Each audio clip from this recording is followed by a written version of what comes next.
All right, so now we move to the NFC North because we have the NFC bias, and we're going to continue to delay the AFC conversation. The NFC North, Frank Schwab, we will start because our alphabet goes by team mascot. We will start with the Bears. All right, the Bears, who became the first team in modern NFL draft history to take a quarterback and a wide receiver in the top 10 of the same draft. It has never happened before, and this continues what I think is an absolute complete rebuild. I think when you look at the Chicago Bears and where they are right now, Caleb Williams, Rome Odunze, and Kieran Amagachi, my brain's still fried from the weekend, all have the shot to be almost immediate impact guys, right? I loved this draft for Chicago. I give it an A. I love this offseason for Chicago. I give it an A. And I think the Bears are squarely in the wild card conversation going into this season. Absolutely. I gave the Bears an A as well. I talked about this when I wrote Winners and Losers, that they've done the best job of setting their rookie quarterback up for success of any team in recent memory. Even CJ Stroud, he ended up being really, really good, but the situation wasn't great. He just made it great. I think Caleb Williams walks into a great situation. You can make the argument that DJ Moore, Keenan Allen, Rome Odunze is the best top three at receiver in the entire league. They still have a good tight end in Colt Kmet. DeAndre Swift comes aboard. I love that signing, but he's still a quality running back. Amagaji comes in. He could be a very good tackle for them, even right away. I mean, we all knew the story about him coming out of Yale, so he was kind of a known asset. If he stays healthy, he could be really good for them. I don't love the pick of the punter, Torrey Taylor, in the 4th round. I get he's a really, really good punter, but when you have limited draft assets to go punter in the 4th round was, I don't know. But despite that, I give them an A because I think they looked at the 9th pick and just said, whatever, we're not going to reach on a pass rusher, even though we need one. We're not going to worry about offensive line, even though we could use that. Odunze would be the number 1 wide receiver in many drafts. He fell to us. Let's make our strengths stronger. Let's go for the receiver. I love that pick at number 9. I thought it was great value. A for the Bears. How could you give them anything else, really? Yeah, and I'm going to grade the punter as part of a group project. Like there's one person in every school group project that really didn't do anything. The punter's that. Like I'm just keeping him out of the conversation. We go next. By the way, we just yada over the quarterback too. Caleb Williams is a stud. Like and they got him without having to have the worst record in the NFL. It was a brilliant trade for them last year. That's involved in a draft grade 2, where they pulled off this marvelous trade with the Carolina Panthers. Ended up getting a 1st overall pick, ended up getting a heck of a prospect of Caleb Williams. It's not just them building around this guy. He is going to be the guy, and they can finally get off this hamster wheel at quarterback. Next up in the division, the host of this year's draft, Detroit, the Lions, who, by the way, did an incredible job hosting it. Really great moment for the city, really great moment for the draft. And by the way, a really good draft to me. Terrion Arnold was some people's top corner, was still sitting there for them at 24. So they were able to take the guy that they wanted there. Ennis Rakestraw, another corner. I really like Rakestraw. I think he has a chance day one to come in and be a starter. So we knew that they had needs at corner. They addressed those needs. And a late round pick that I really like. I don't say this often because if you're in the late rounds, you're in the late rounds. But Mekhi Wingo out of LSU, I was stunned he was still there at 6. I would have thought he was around a 4th round pick. So to me, getting Mekhi Wingo that late was a substantial win for them too. This is an A draft to me for Detroit. Yeah, I gave him a B+.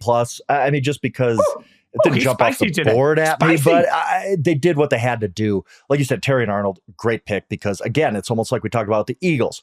When the best pick available also fills your biggest need, that's great, and that does that for the Lions, who have just loaded up a cornerback this offseason. They said, we're throwing all the numbers we can at this position. It's going to get better, and it really might. Rakestraw, a good pick after the 1st round.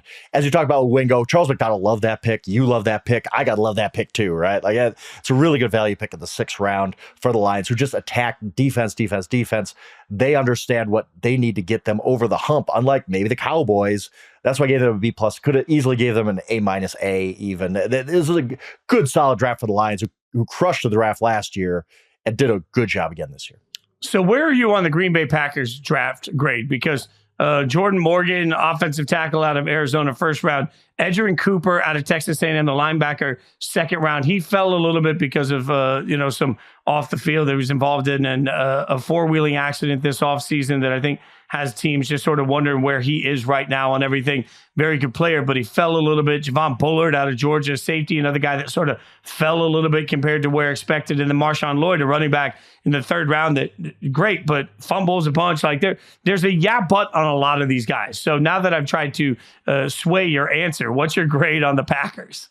I gave them a B, and maybe I was a little too nice, but I see, look, their organizational philosophy is they're high on off the ball linebackers, like not many teams are. They really like their offensive line to be strong. So I get the Jordan Morgan pick over a Cooper Jejin, who every Packers fan wanted that guy from Iowa. And the great reaction of the Packers fan on the ESPN broadcast when they picked Jordan Morgan. But he's going to help. He's going to help Jordan Love develop, going to help that offense develop. But I think Packers fans looked at it like, our offense is set, let's help the defense. I think it kind of did that. Again, Cooper, good player, but I don't know that he's necessarily the impact guy I want. That's not a position I'm really drafting in the second round there. They really liked him. And even Marshawn Lloyd is a boomer bust pick. He's a guy who fumbles a lot. He doesn't have great vision. I'm not sure he's going to be a great running back in the NFL, but he could hit, a good athletic guy. So I gave them a B. I'm kind of, it could be better, could be worse. I don't know. I kind of just settled on a B because I didn't hate their draft by any means, but there were some things they did that kind of was curious, but then you think, well, this is organizational philosophy and they stuck to it. I gave him a B minus, but I also think that there's a little bit of acknowledgement here. Look at how different this draft looks because of the ascension of Jordan Love. Like you know, where the Packers are, and later I'm sure we will do the mounting this all together to figure out where teams are headed into the offseason. I gave it a B minus. Last up in this division, the Minnesota Vikings, who everybody thought was going to have to give up as many as 3 first-round picks to move up to number 4 overall if they wanted J.J. McCarthy. Instead, they gave up basically a package of half-eaten Skittles, and they're able to move up 1 pick where they take J.J. McCarthy instead at 10. And then they hang out. They get Dallas Turner and at 17, had to do a little work there. But Dallas Turner, according to most, the cleanest edge rushing prospect that we see in the draft. So their first round was a home run in my mind, but they didn't have another pick till round 4. So how does that sort of approach your grade for the Vikings? Yeah, I look at it a little differently in that, yeah, they got 2 guys in the top 17, and that should be a home run, right? But I don't like viewing it as just a quantity thing. How did you get those picks? How did you come to get them?